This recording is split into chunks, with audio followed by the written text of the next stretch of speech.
अङ्गं हरेः पुलकभूषणमाश्रयन्ती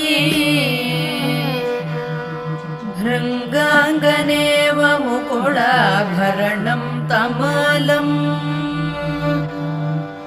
अङ्गीकृताखिलविभूतिरपाङ्गलीला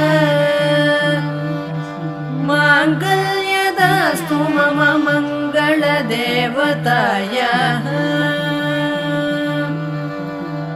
मुग्धा मुहुर्विदधति वदने मुरारेः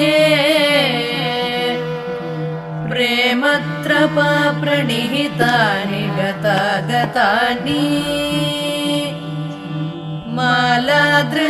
मालादृशोर्मधुकरीव महोत्पलेया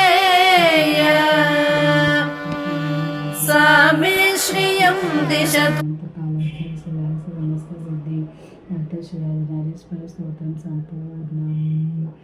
इंद्रवाचा नमस्ते महामाये श्रीपीठे सुरपूजिते शंखचक्रगदाहस्ते महालक्ष्मी नमस्ते नमस्ते गरुडारूढे कोलासुरभयङ्करी सर्वपापहरे देवी महालक्ष्मी नमोस्तुते सिद्धिबुद्धिप्रदे देवी भक्तिमुक्तिप्रदायिनी नतनोते सदा देवी महालक्ष्मी नमोस्तुते आद्यन्ते देवी आदिशक्ति महेश्वरी योगज्ञे योगसम्भूते महालक्ष्मी नमोस्तुते सूक्ष्म महारूपे महाशक्ति महोदये महापापहरे देवी महालक्ष्मी नमोस्तुते सरस्वती श्री महालक्ष्मी स्तोत्रं पठेन भक्तिमान्वरः सर्वसिद्धिमहाप्राप्तिराज्यं प्राप्नोति सर्वदा